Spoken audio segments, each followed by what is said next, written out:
Hello, everybody. I am back from our little hiatus, and I am here with one of my very best friends in the world. This is Cameron Abaroa, and we've been friends for 10 years now. Yeah, 10 years officially.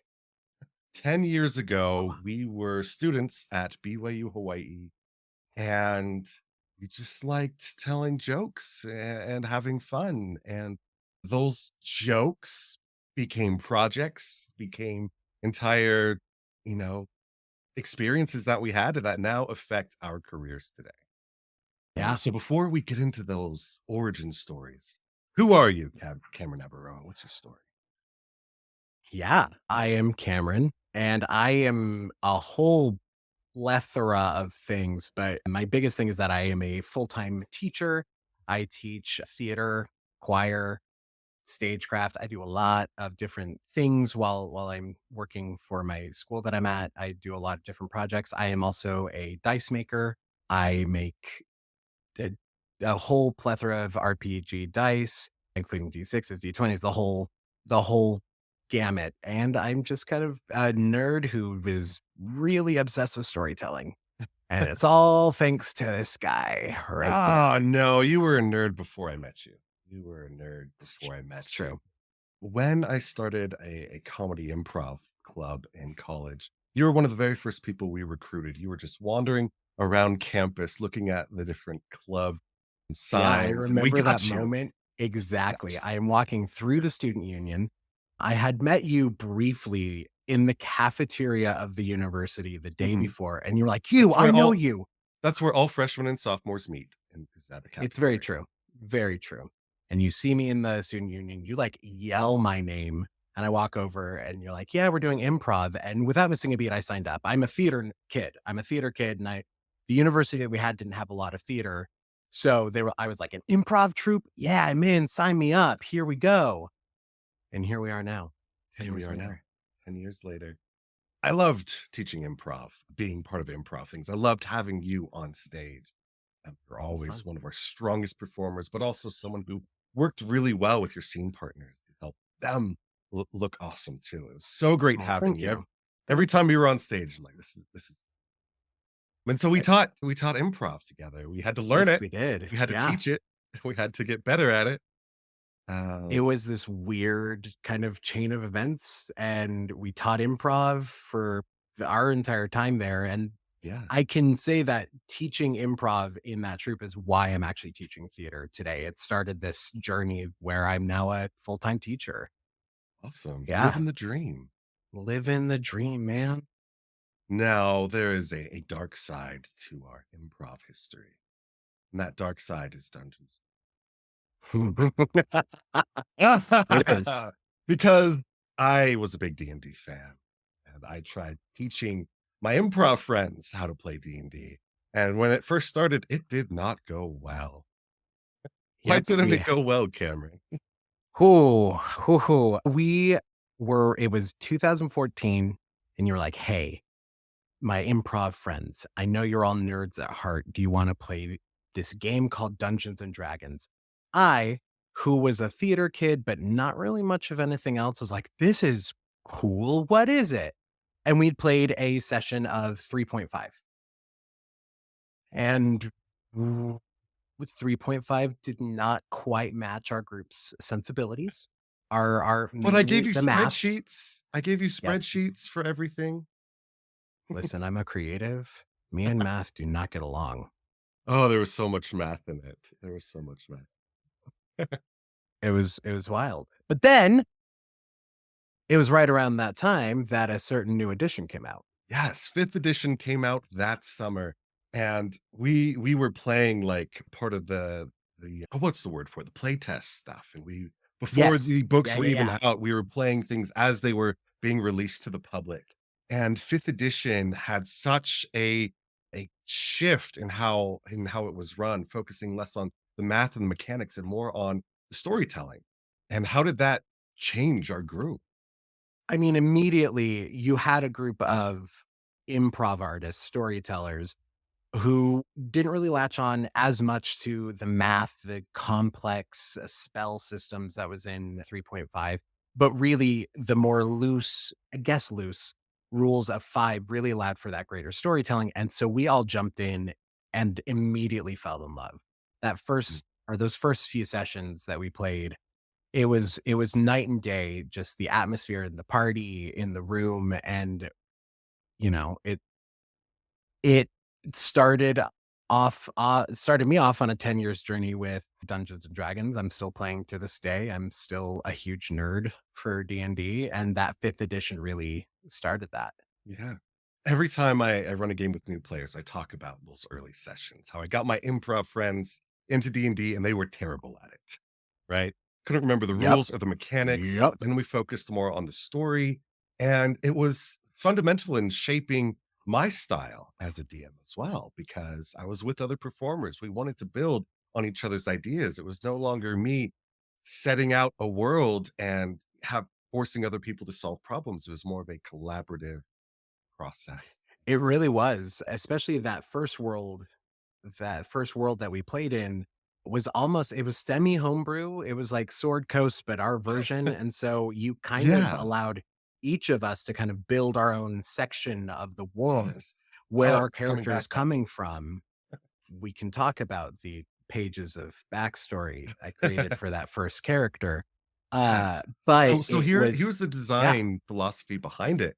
We slapped down a map of the Sword Coast and yep, Forgotten Realms, and none of us knew anything about it. absolutely nothing. No, I was still pretty new to D&D, so I didn't know any of the lore, I didn't know any of the history. None of us did. So I slapped down the map. I'm like, "All right, everybody, point to where you're from." And we all pointed to some place on the map that we thought would Yep. fit our character. I'm like, okay, you're in charge of coming up with what that culture is like and what it's like there. And so some people were, more simplistic and were going with other classical fantasy things. You pointed to the high forest and Yep, I did. knowing nothing about the Forgotten Realms, you're like, I am going to write the political intrigue and the governmental system of High Forest. And you did. You I did. did. I did. Um, All to end up playing a very angsty spy. Yep, and then when he died, you brought in someone else from the From Alienverse that is what we called Yep. it. It Uh, the first few characters were all branches from that, but it was this interesting thing because we all had the opportunity to invent this part of the world, and it really did become this huge collaborative effort, and we had barely played, like, 2 or 3 sessions, but building that world together and mhm, then to get to play in it with you obviously as our guide and kind of the overarching like caretaker of that world was is so incredible because we got to really dive in and get messy with our characters' backstories. We used the Sword Coast and the Forgotten Realms as kind of a jumping off point, and then we all went wild with it. we went deep. Yeah. At that point, we had so many people wanting to join, and this was before D&D Hmm. was cool, right? It was Yeah. 2014, but people were still trying to get in. We had to split into 2 groups, Yep. and so our friend Trevor, if you're listening, you're awesome. We He love you, would man. run a group on Saturdays, and I think I would run the group on Sundays or vice versa. So I got to be a Hmm. player.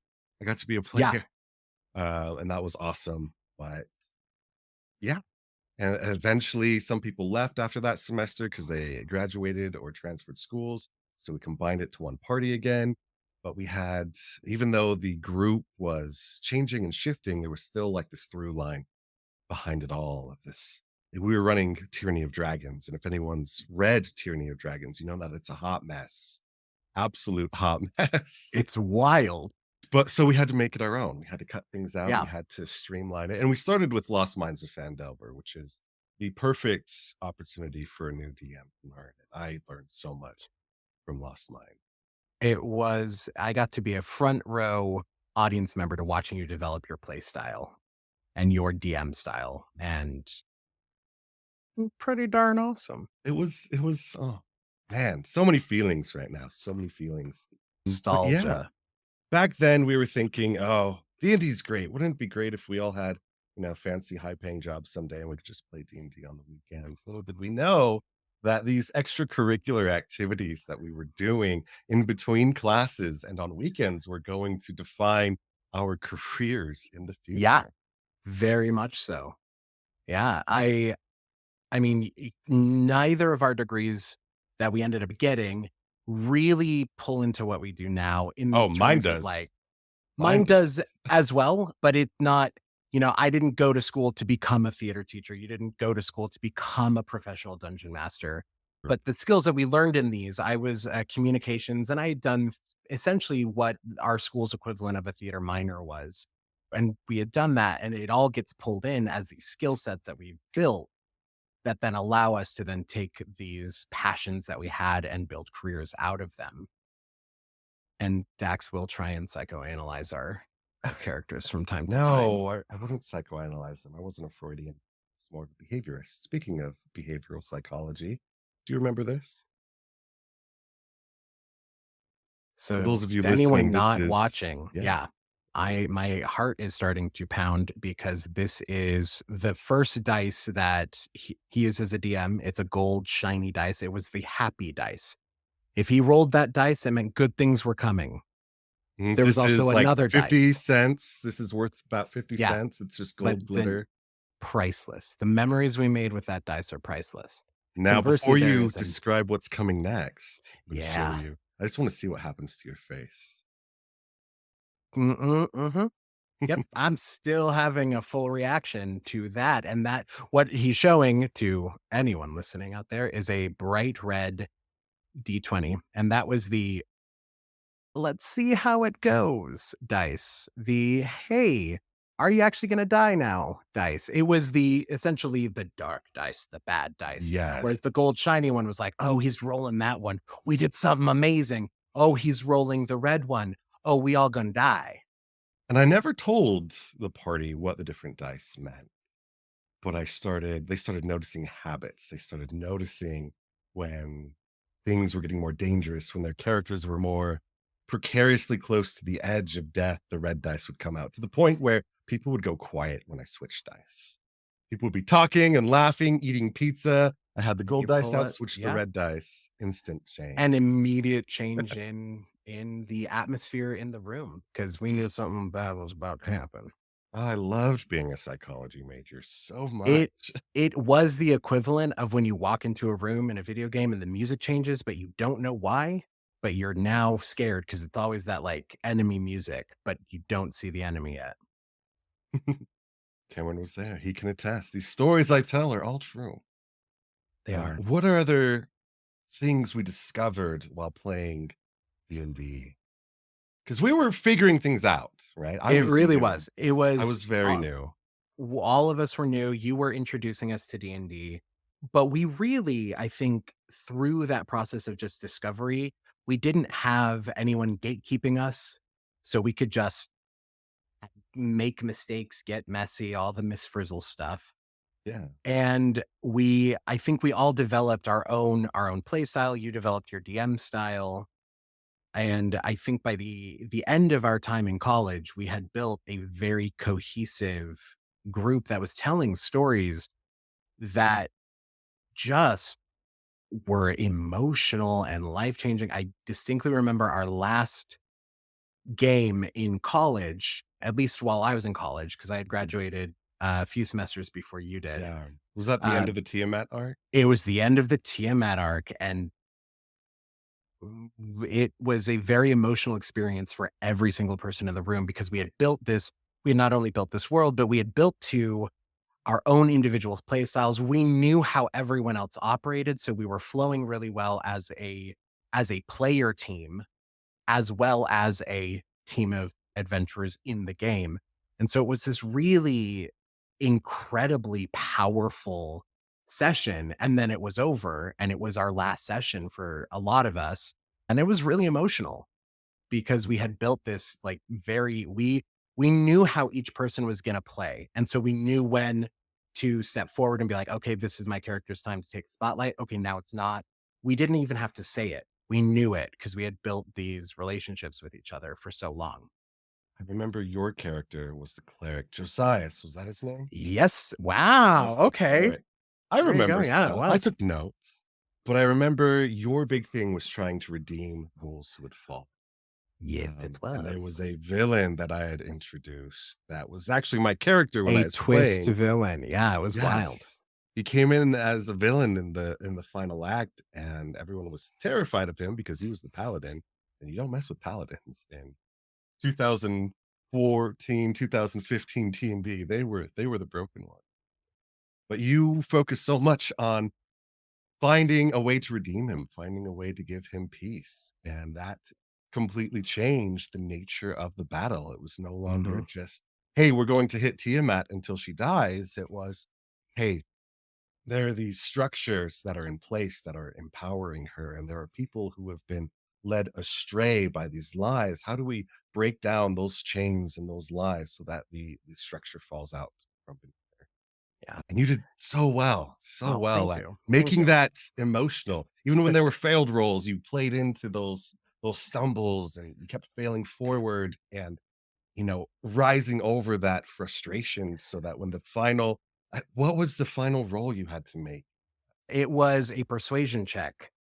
It was a persuasion check to persuade your character, this PC character who had turned secondary BBEG to Tiamat, and I can't remember what the exact number was, but it was like 1 above the DC. It was just enough Yeah, to change it. You had told us the DC, and it was and so it changed the whole nature of that fight, but turned it him back to your side for turned him one back to the site, final and ride against her. yeah, it was powerful because we were all in this together. There was about 6 of us in that final, I believe 6, in that final Mhm. session, and it's these moments where, like, a roll of a dice has 6 people just sobbing.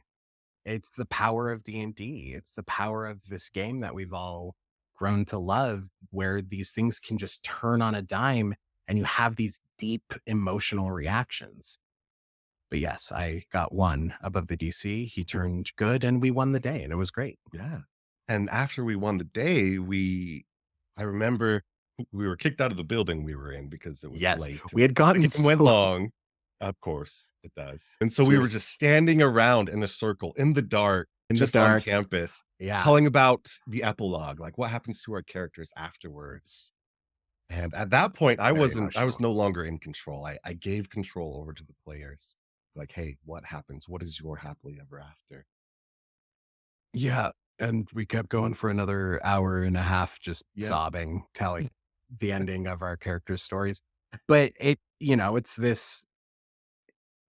just this amazing thing, like, D&D is it can be such an emotional and powerful experience when you've built that camaraderie as a group. And we were actually saying goodbye to some of those players because they Yeah, were 3 of us graduating are and graduating. transferring. Mhm. I had to teach new people how to play D&D the next semester, which came with its own joys and challenges. Yeah, But, but yeah, it was through that. hard to say goodbye to everybody, and, like, the best goodbye I could have given them was, "Let's do an awesome session where you get to be the heroes and define your own happily ever after." Yep, and it was a great graduation gift to go out on. Um, After that, once you graduated and I graduated a little later, we missed this thing. We missed playing D&D, but we had Yeah. discovered Roll20 before it was cool. Yep. We We discovered Roll20 and I taught myself how to do Roll20. And I Yep. remember I like had to beg our friends for like, "Hey, if everyone pitches in $5, I can buy the book and you can Most have a of us were digital in copy." and to anyone listening, most of us were in grad school, so money was not a We thing were we so had. poor. Even in We undergrads, were we were all so poor. very poor. Yeah. So poor. All I almost all of us were in bought, grad like, school, yeah. I spent $20 on a pound of dice, and I just, like, handed them out to people. "This is all Mhm. we have." We got, like, a piece of glass, and we drew on it Yeah. to make maps. Yeah, yeah. We were We had no battle so maps. It was a lot of theater of the mind, which was, Mhm. We printed out the amazing. basic rules that were available, and, Yeah. yeah. I think we all used up our library printing allowance on Yeah, that, we but did. We it did. was We great, had one player's handbook, and that was and we wonderful. shared it. We would read Yeah. it and then pass it on to the next one, and we'd read it, and it was yeah. And then we passed it to someone else, and they wouldn't read it. It It was fun. it Oh, we were so happens. poor, but yeah. Oh, we loved it. But after college, we wanted to connect while we were in grad school, and so we started playing digitally online. We weren't able to get the whole group together because life and families, but we had a few one shots, and we eventually did a Storm King's Thunder campaign, and I got to teach myself Roll 20 as part of that, just as a way to connect with friends. And this was, before 2020. This was the before Yeah, this was 2016, I wanna say? 2016, 2016 is when I 2017, graduated. So around there. yeah, like Yeah. 17, 18, maybe Mhm. 19, we were playing. And I got my bachelor's in psychology, started an MBA program. And in the back of my head, I was thinking, how could I do this professionally? I'd met some people who were professional GMs, and I had come to you first, you I and remember. Ted and Peter and Trevor. And I'm like, how could I make this work as a business? And I bounced some ideas off of you. Few of them came to fruition. Most of them didn't. Mhm. And then I remember getting a Facebook message in February of 2020 saying, "Hey, I think I wanna start a company. What do you think?" We'd thrown around a few names. You had explained kinda your business model. I was like, "That's awesome. That's really cool." And eventually you were like, "I think I'm gonna call it Dungeon Master Direct." And I was like, "That's awesome. Let me know, what I can do. That's great." Then, 2020 happens Yes. Oh man. and we're all online. We're all at home. Get another Facebook message. "Hey, do you want to play?" And I am in. And Guess who I already that's when knew I how to use joined. those digital tools? Haha. Ladies and gentlemen, that was called foreshadowing what we did earlier. Yes. Foreshadowing, divine intervention, Chekhov's gun, Chekhov's D20, whatever you want to call it. You did it.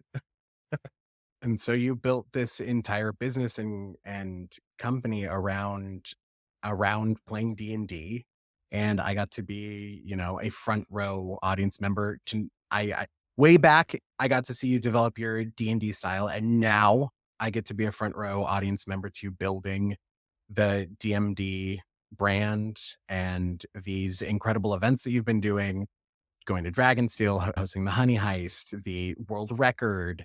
So it's been awesome kind of watching you go from the small group in college improv.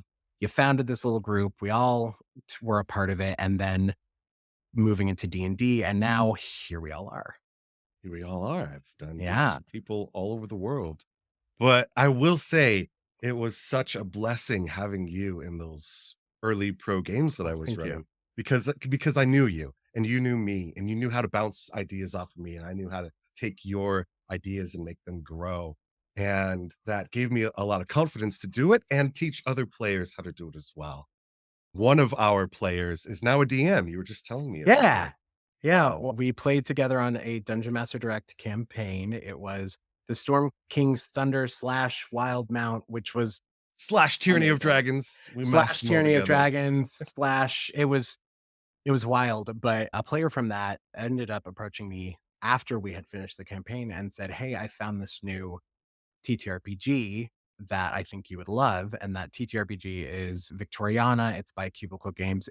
If you're a history nerd, go play it right now because it's amazing.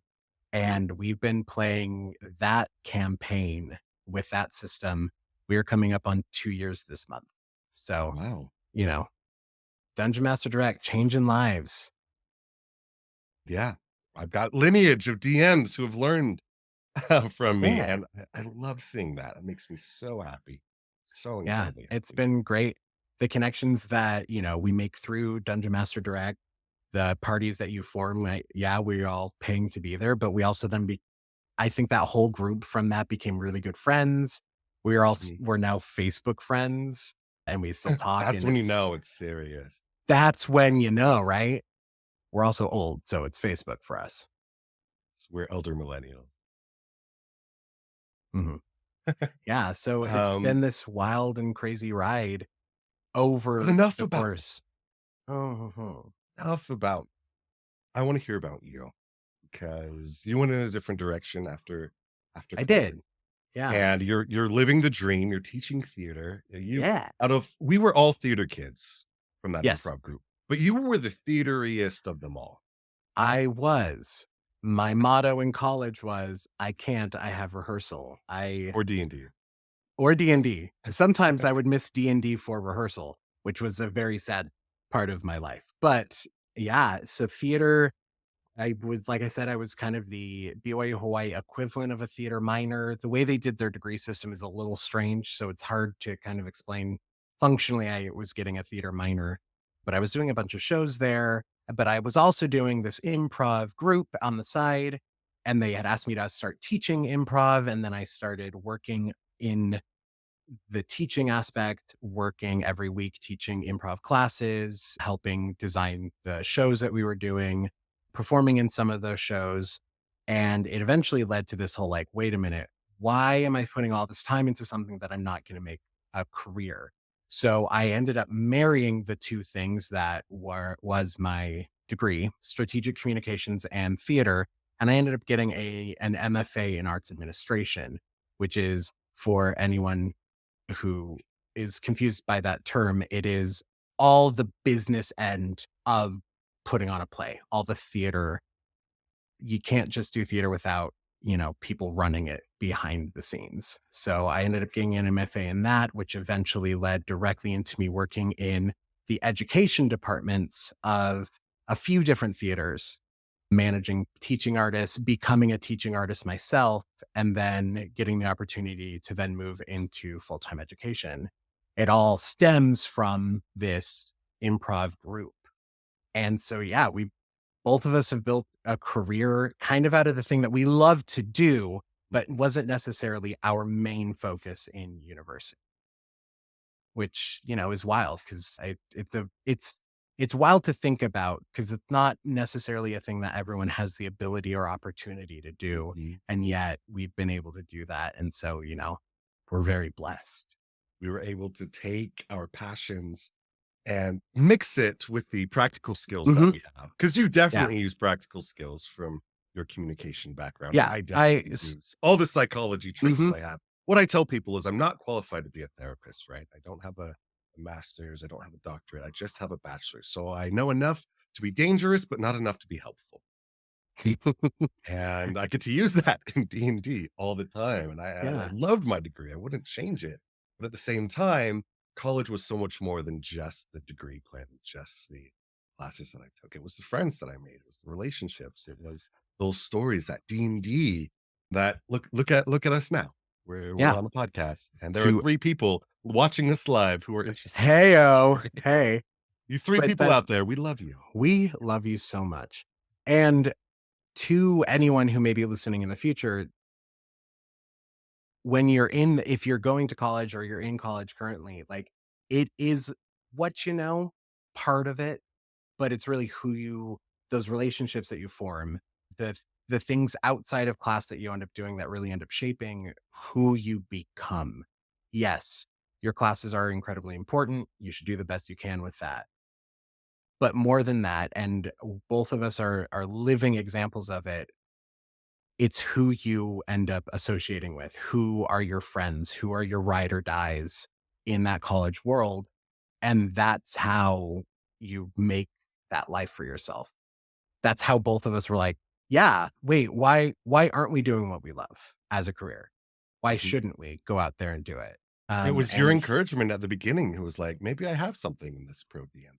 Maybe," Mhm. because I didn't know if I was high quality enough to charge for my games, and so I had my friends from college, including you, write me reviews to just give me an idea of what I have to offer, and that was foundational here in we me are. figuring out like, "Oh, yeah, I'm not bad. I'm not bad at this." And here we all are.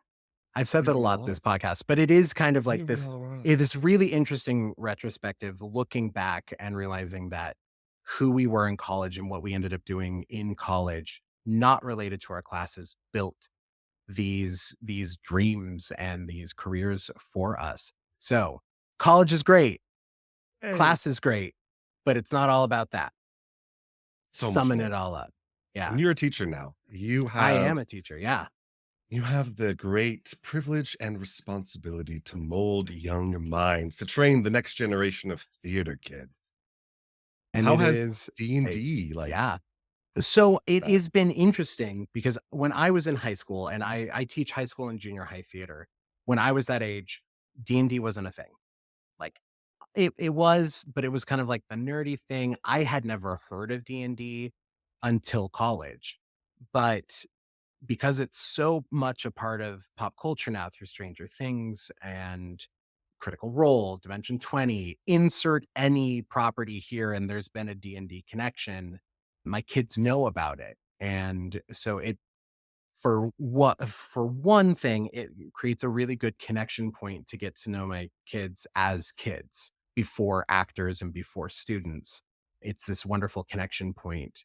And then from there, I'm able to then tie in the things that I'm teaching in class about characterization, about objectives, about overcoming obstacles. And it's interesting because then I can always end it and go, okay, now when you're in your next session, try these things, see what happens. You give them homework to do in their D&D sessions? No, it's mostly like, "Hey, you're doing that. Why don't you try this?" I wouldn't Well, I was do gonna that. say, that's awesome, you should do that. Though, I mean, a lot of it is connected, and we've talked Mhm. about, especially with some of my students, we've talked about that connection between building a character for a performance being identical to building a character for D&D, for any TTRPG. You have to know what makes that character tick in order to be believable and how their actions are gonna go. And building on that, when you fail in game, you got to create a character reason for it, you know? And so what is driving that character to fail that role? What is driving that character to win that role? It's been really fun to connect with my students kind of on that. It's not all that I do, but whenever I can, I bring in D&D.